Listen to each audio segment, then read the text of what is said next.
Good afternoon. This time I'm not singing. Are those sighs of relief I hear? Well, save them. You might need them because this is something more than a song. This is a speech. Just to begin by saying I'm no one special. I'm just a white Anglo-Saxon in my 60s with a bachelor's in history. I still read history. I became a Christian in college, and I'm still becoming one. And because I believe, I favor strict and rigid separation between religion and state. Mixing the two is good for neither. I like to think my BS detector is in good working order. I haven't any high-placed connections of any kind, and no big money either. Just some songwriting talent and a love for what I see our country as and what I think it can still be if we wake up and fight for it.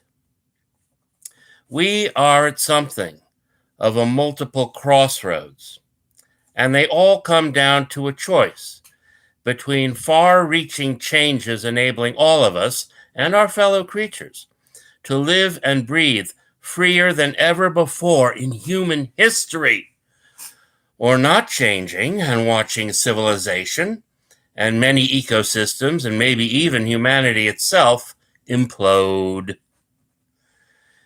Here in America, we're faced with a choice between regressing towards a white man's republic or going forward to build the first multiracial, multi-ethnic, multi-faith, real democracy in human history. Think about that.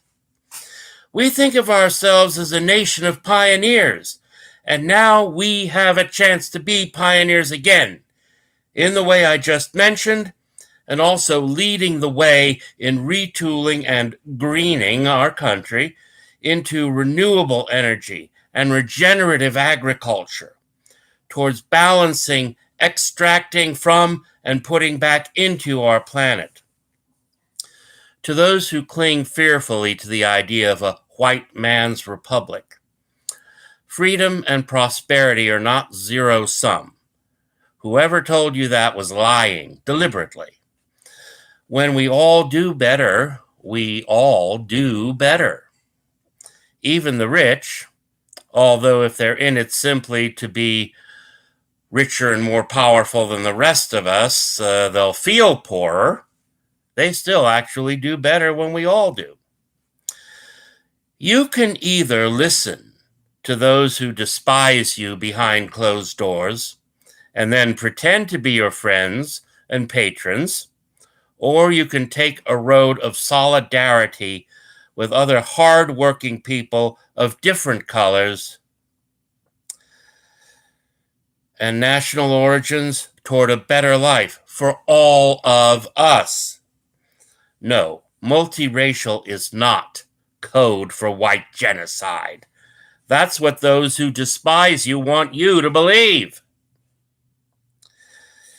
It means you're not the only ones who can speak and be part of our government. It includes all of us, including you, if you have the wisdom to join us.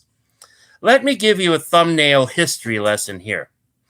The first struggle to broaden voting in this country was between about the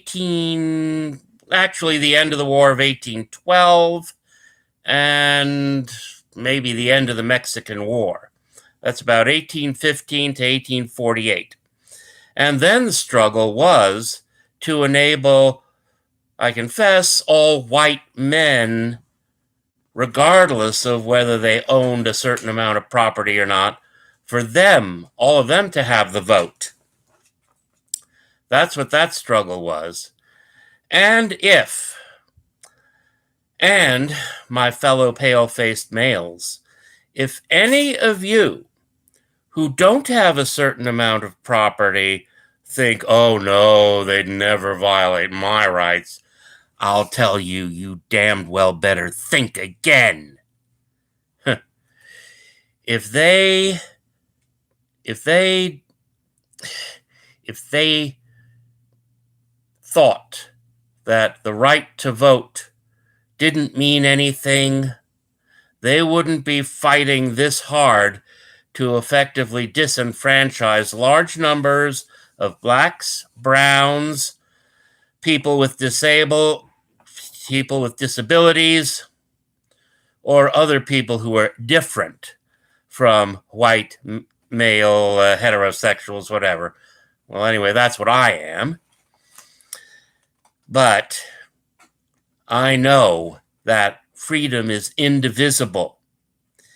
If they try to disable certain groups from voting, it won't be too long before they're coming for you and me, the white men who don't have a lot of money. So, no. If you choose a white man's republic, you may stay on top, but what you'll be on top of is an ash heap. You will not stand taller by stomping on the rest of us. You may stand taller, though, if you enable more of others to stand beside you, to stand beside us. We hold out our hand to you and ask you to join with us. And even if you don't, we'll at least make sure you have bars with pianos where you can get comfortably drunk as you weep for yourselves and your lost lordship over the rest of us. By the way, liberals tend not to weep for themselves. From what I observe, those on the right only weep for themselves. Think about that.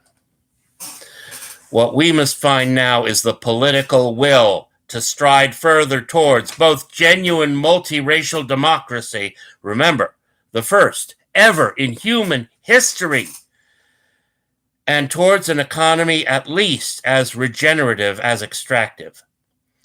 The latter must be done not only in America, but all over the planet.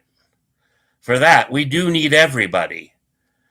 And part of this must be the limiting of inequality of wealth. Billionaires need to be a thing of the past. Some years ago, a survey was done showing that the satisfaction which wealth affords drops down a cliff after people are decently fed, housed, and clothed, being able to see one's children educated, being protected against medical financial calamity, and being able to take okay vacations twice a year and retire in modest comfort. Beyond that, who wants more? Those who want effectively to own other people. Well, maybe for a few vacation homes or a human-sized yacht. But who, even the richest among us, really wants more? We cannot give such free rein to what this scalawag calls the planter mentality. More of us need to step forward, run for office, and invent means to campaign around big money while doing it, and take hold of the possibilities of multiracial democracy and a much more regenerative economy.